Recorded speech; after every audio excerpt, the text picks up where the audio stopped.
प्रेक्षक हो, मराठी चित्रपट म्हणजे पैसा खर्च करून टॉकीजला बघायचा चित्रपट नाही, तर जेव्हा केव्हा टीव्हीवर येईल तेव्हा पैसा खर्च न करता तक्क्याला रेलून निवांत बघायचा चित्रपट, अशी एक मानसिकता अद्यापही बहुतांशी मराठी चित्रपट रसिकांची आहे. त्यात बदल होणं अवघड आहे. साहजिकच प्राईम टाईमला मराठी चित्रपट आला तरी त्याला प्रेक्षकांचा प्रतिसाद जेमतेमच असतो. शिवाय भाषाभिमान म्हणून जो काही असतो, तो फक्त दाक्षिणात्य नागरिकांच्या रक्तात जेवढा भिनलाय, तेवढा आपल्यात भिनलेला नाही, हे मान्य करावं लागेल.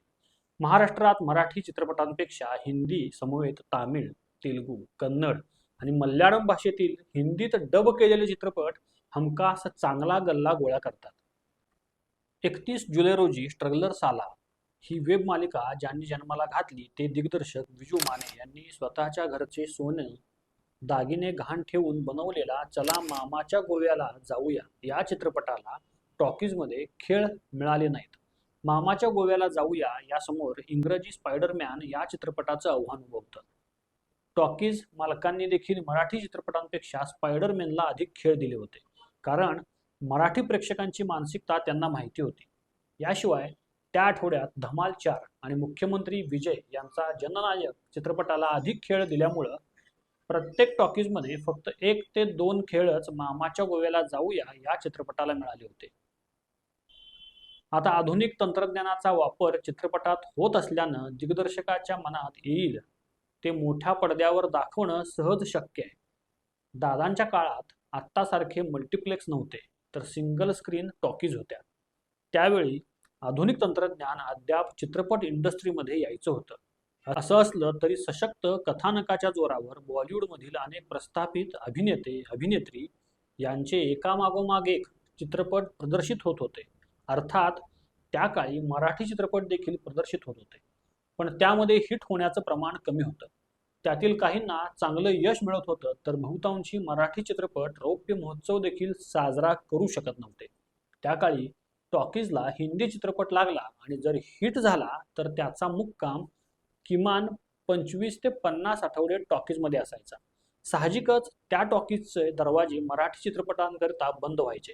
अशा काळात दादा कोंडके यांनी भक्कम आर्थिक पाठबळ नसताना किंवा चित्रपटसृष्टीत कोणी गॉडफादर नसताना स्वतःचे चित्रपट पाहण्यासाठी प्रेक्षकांना तिकीट खिडकीसमोर रांगा लावून उभं राहायला भाग पाडलं होतं. हे एक जागतिक आश्चर्य होतं, असं म्हटलं तर वावगं ठरणार नाही. महत्त्वाचं म्हणजे दादांनी 1-2 नाही तर सलग 9 चित्रपट असे निर्माण केले की त्यामुळं मराठी नाही तर भारतीय चित्रपटसृष्टीच्या इतिहासात एका विक्रमाची नोंद झाली. याची दखल गिनीज बुक ऑफ रेकॉर्डला देखील घ्यावी लागली. दादांच्या विक्रमाला आज पावेतो कुणीही धक्का लावू शकलं नाही. कोणते होते ते चित्रपट? त्याचे दिग्दर्शक कोण होते? त्यामध्ये दादांची हिरोईन कोण होती? त्या 9 चित्रपटांचा मुक्काम टॉकीजमध्ये किती काळ होता? यासह अन्य बाबींविषयी आज आपण माहिती घेणार आहोत. नमस्कार, मी राहुल कुलकर्णी. तुम्ही पाहताय सत्यवेद. ग्रामीण कथानक हे दादांच्या चित्रपटाचं वैशिष्ट्य होतं. त्यांच्या जोडीला खटकेबाज द्विअर्थी संवाद, ठसकेबाज गाणी आणि हिरो म्हणून स्वतः दादा कोंडके आणि हिरोईन म्हणून उषा चव्हाण असा मसाला ठासून भरल्यावर चित्रपटानं सुवर्ण महोत्सव साजरा केला नसता तरच नवल होतं. आता एखादा चित्रपट टॉकीजमध्ये 1 महिना टिकला तर त्याचा काय गाजावाजा होतो ते सर्वांना माहिती आहे. लगेच तो किती कोटींच्या क्लबमध्ये दाखल झाला यावर चर्चा व्हायला लागते.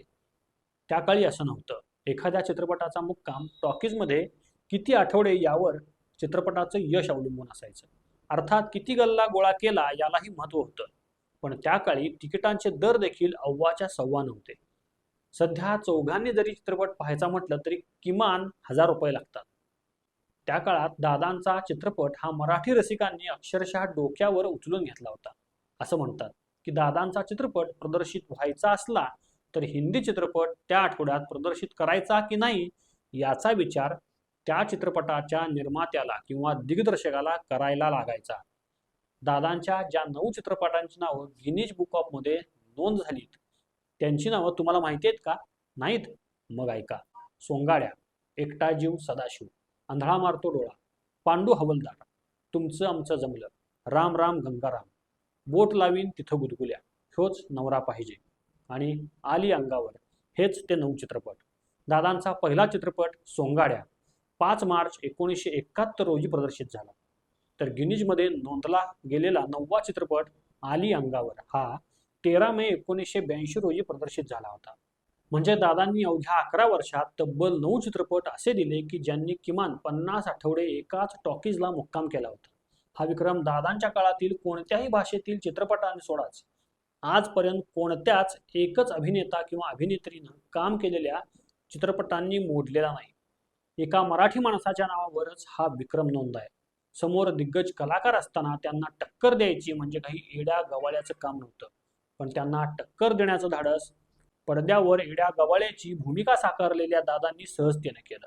या 11 वर्षात दादांसमोर हिंदीमधील अमिताभ बच्चन, धर्मेंद्र, देव आनंद, राजेश खन्ना, विनोद खन्ना, ऋषी कपूर, राजकुमार, शत्रुघ्न सिन्हा आदींच्या चित्रपटांचं आव्हान होतं. त्यांचे चित्रपट त्या काळी कोणते प्रदर्शित झाले होते याची माहिती आहे का? त्यातील प्रमुख चित्रपट होते तेरे मेरे सपने, तीन देविया, जॉनी मेरा नाम, पाकीजा, सीता और गीता, व्हिक्टोरिया नंबर 203, बॉबी, जंजीर, जुगनू, शोले, दीवार, चुपके चुपके, कभी कभी, हेराफेरी, कालीचरण, अमर अकबर एंथनी, हम किसी से कम नहीं, धर्मवीर, डॉन, मुकद्दर का सिकंदर, त्रिशूल, कुर्बानी, कर्ज, दोस्ताना, शान, नमक हलाल, शक्ती, सत्ते पे सत्ता, विधाता. मला चित्रपटांची नावं वाचूनच दम लागला. या चित्रपटांशी दादांच्या मराठी चित्रपटांनी टक्कर घेतली. तर मराठीमध्ये पिंजरा, सामना, झुंज, या सुखांनो या, चानी, जैत्रे जैत यासह अन्य काही प्रमुख चित्रपटांसमोर दादा भक्कमपणाने उभे राहिले. 11 वर्षात सलग सुपरहिट मराठी चित्रपटांची माळच दादा कोंडके यांनी लावली होती. दादांच्या चित्रपटाला प्रेक्षकांची अलोट गर्दी असतानाच दादांचा आता पुढचा कोणता चित्रपट येणार याची उत्सुकता प्रेक्षकांना असायची. टॉकीजवर चित्रपट लागलेला असतानाच दादा पुढच्या चित्रपटाची घोषणा करायचे. त्याचं नाव असं काही असायचं की त्या नावावरच चर्चा व्हायची. त्यामुळं पैसे खर्च करून कोणतीही जाहिरात न करता केवळ माउथ पब्लिसिटीनंच फुकटमध्ये दादांच्या चित्रपटांची जाहिरात व्हायची. दादा कोंडके आणि उषा चव्हाण ही जोडीच रसिकांच्या मनात पक्की बसली होती. गिनीजमध्ये नोंद झालेल्या 9 पैकी 6 चित्रपटात दादा आणि उषा हीच जोडी रसिकांना पाहायला मिळाली. तर आंधळा मारतो डोळा आणि तुमचं आमचं जमलं मध्ये अंजना, तर ह्योच नवरा पाहिजे मध्ये जयश्री टी या अभिनेत्रींसमवेत दादांची जोडी जमली होती. या 9 चित्रपटातून दादांनी 54 गाणी रसिकांसमोर सादर केली.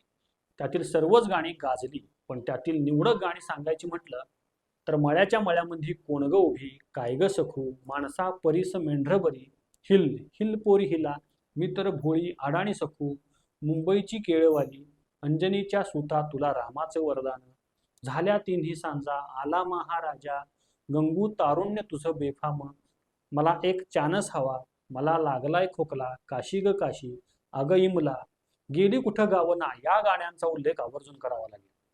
1928 साली जन्माला आलेल्या दादासाहेब उर्फ कृष्णा खंडेराव कोंडके म्हणजेच आपले दादा कोंडके यांनी त्यांच्या तरुणपणी विच्छा माझी पुरी करा या वगनाट्यातून महाराष्ट्राला हसवलं. त्यांच्यातील कलागुण ओळखून मराठी दिग्दर्शक भालची पेंढारकर यांनी दादांनाच सोंगाड्या हा चित्रपट काढण्यासाठी प्रोत्साहन दिलं. दादांनीही पडत्या फळाची आज्ञा मानून सोंगाड्याची निर्मिती केली. त्यांच्या प्रदर्शनाचा मार्ग मराठी माणसाच्या अन्यायाला वाचा फोडण्यासाठी काढलेल्या शिवसेना संघटनेचे प्रमुख बाळासाहेब ठाकरे यांनी मोकळा केला. यानंतर दादांनी 9 चित्रपटांचा अजरामर विक्रम केला. त्याचाच परिचय आपण आजच्या या भागात पाहिला. पुढच्या भागात दादांच्याच आणखी काही पैलूंविषयी आपण बोलूया. तुम्हाला हा विषय कसा वाटला ते कमेंट बॉक्समध्ये लिहा आणि सत्यवेद चॅनेलला लाईक, शेअर आणि सबस्क्राईब करायला विसरू नका. पुन्हा भेटूच पुढचा विषय घेऊन. तोपर्यंत नमस्कार.